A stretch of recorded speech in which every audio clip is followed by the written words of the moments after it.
আমি আপনাদেরকে কয়েকটা প্রশ্ন করি। প্রশ্নটা হলো, আমরা কবরে মানুষকে যখন দাফন করি, আমার দিকে তাকান সবাই, মনোযোগ আছে? সকলের আছে তো ইনশাআল্লাহ? নারায়ে তাকবীর, আল্লাহু আকবার, নারায়ে তাকবীর, লিল্লাহি তাকবীর, আল্লাহু আকবার। সবাই আছেন? জি, রাত কিন্তু শুরু, ওলামায়ে কেরাম আসবে, অনেকক্ষণ কথা বলবে। আমি যে কথাটি বলি, আজকে মাহফিলটা হলো কবরস্থানের উদ্যোগে। কি বলেন? মানুষের সর্বশেষ ঠিকানা কোথায়? জোরে বলেন কোথায়? কবরস্থান। কবরে যখন দাফন করা হয়, কয়টা প্রশ্ন করে? জোরে বলতে হবে, কয়টা প্রশ্ন করে? তিনটা প্রশ্ন করে। কয়টা প্রশ্ন করে? তিনটা প্রশ্ন।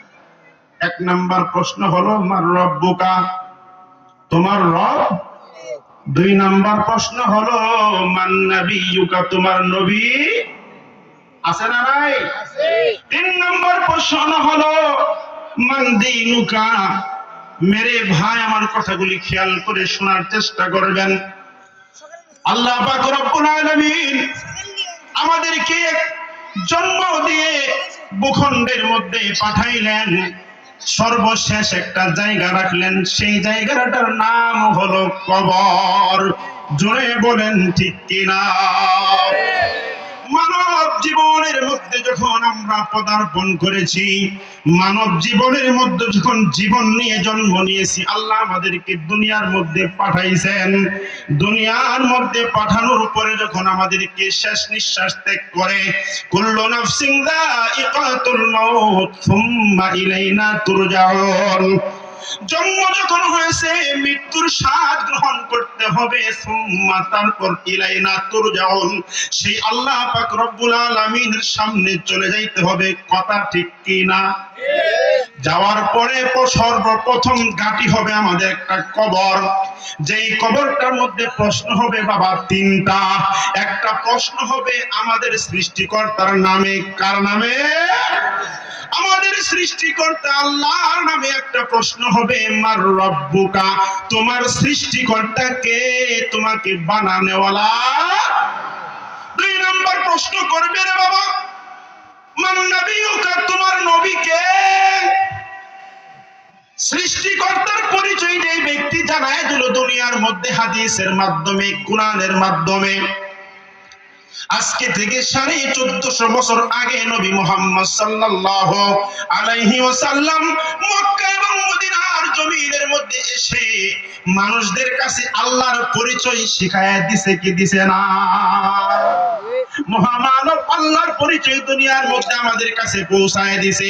আজও পর্যন্ত নায়েবে নবী দিগার ওলামায়ে কেরামরা নবীর ভূমিকা পালন করে আল্লাহ এবং রাসূলের পরিচয় দিতেছে এবং শিখাইতেছে কিনা? জোরে কোন পাইতেছেন কি আপনারা?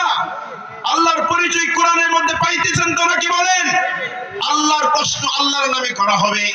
মেরে ভাই, দোস্ত, বুজুর্গ, আজকে আমি কেন এই কথাটি প্রশ্ন করলাম? দুনিয়ার মধ্যে মানব রচিত জীবন গঠন করলাম, মানুষ হয়ে জন্ম নিলাম। বাবা, আজকে মুহাম্মদের আদর্শ বাদ দিয়ে দিলাম, নবীর নামে একটা প্রশ্ন করা হবে, মান নাবিয়ুকা, তোমার নবীকে। দুনিয়ার মধ্যে থাকাকালীন সেই নবীর পরিচয় দরকার আছে না নাই? মেরে ভাই, দোস্ত, বুজুর্গ, সংক্ষিপ্ত ভাষায় মুখতাসার কথার মধ্যে বোঝানোর চেষ্টা করি। বাবা, দুনিয়ার মধ্যে থাইকা যদি সেই মুহাম্মদের কথা মানতে হয়, সেই মুহাম্মদের কথা মানার পরে যদি কবরে যাওয়ার পরে শান্তি হয়, তাহলে সেই মদিনাওয়ালা নবী মুহাম্মদ সাল্লাল্লাহু আলাইহি ওয়াসাল্লামের আদর্শ নিয়ে দুনিয়ার মধ্যে জীবন গঠন করার দরকার আছে না নাই? কবরের মধ্যে যদি রে বাবা নবীর নামে প্রশ্ন করা হয়, আল্লাহ যেখানে আছে, আল্লাহর নাম যেখানে আছে, আল্লাহ সম্মানিত কইরা তার নবীর নাম রাখছেন, সেখানে আছে না নাই? আমি আর আপনি যখন দুনিয়ার মধ্যে জন্মগ্রহণ করেছিলাম মুসলমান কোন মায়ের গর্ভে, মুসলমান কোন পিতার ওরসের মধ্যে আমার জন্ম হয়েছিল। যখন আমি আর আপনি মায়ের গর্ভ থেকে দুনিয়ার মধ্যে আসছিলাম, কোন একজন মুয়াজ্জিন সাহেব ডান কানে আজান দিছে না নাই? জোরে বলেন, আজান দিছে না নাই? বাম কানে একামত দিছে না নাই?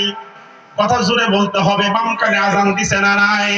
ডান কানে যখন আজান দিছে রে বাবা, আশহাদু আল্লাহ ইলাহা ইল্লাল্লাহ, যেখানে আল্লাহর নাম আছে দ্বিতীয় শব্দের মধ্যে আশহাদু আন্না মুহাম্মাদুর রাসূলুল্লাহ, নবীর নাম আছে না নাই?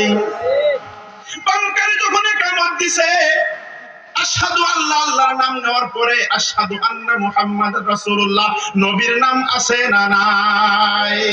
যখন আপনি বাম কানে ইকামত দিয়ে মুসলমান হয়ে গেলেন বাবা, যখন আপনি পরিপূর্ণ মুসলমান হয়ে গেলেন, মুসলমান হওয়ার জন্য, ঈমান আনার জন্য সর্বপ্রথম বাক্য লা ইলাহা ইল্লাল্লাহু মুহাম্মাদুর রাসূলুল্লাহ। আল্লাহর নাম যেখানে কালিমার মধ্যে আছে, মুহাম্মাদুর রাসূলুল্লাহর নাম আছে না নাই? জোরে বলতে হবে, আছে না নাই?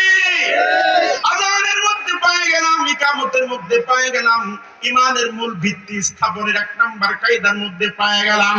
যখন বাবা মুয়াজ্জিন মসজিদের মধ্যে আযান দিল আল্লাহর দিকে ডাকার জন্য, আশহাদু আল্লা ইলাহা ইল্লাল্লাহ, আল্লাহর পরিচয় বলল। দ্বিতীয় নাম্বার লাইনে আশহাদু আন্না মুহাম্মাদুর রাসূলুল্লাহ বলল। আল্লাহর ঘর মসজিদে আল্লাহর নামাজের জন্য ডাকার সময় আল্লাহর নাম যেখানে আছে, দ্বিতীয় নাম্বারে নবী মুহাম্মদের নাম আছে না নাই? চিৎকার দিয়ে বলতে হবে, আছে না নাই? মেরে ভাই দুষ্ট বুজুর্গ, আযান যখন শেষ হয়ে গেল, মুয়াজ্জিন ইকামতের জন্য দাঁড়ায় গেল, নামাজের টাইম হয়ে গেছে। ইকামতের মধ্যে যখন আশহাদু আল্লা ইলাহা, এই ডোনাটর দেন তাড়াতাড়ি।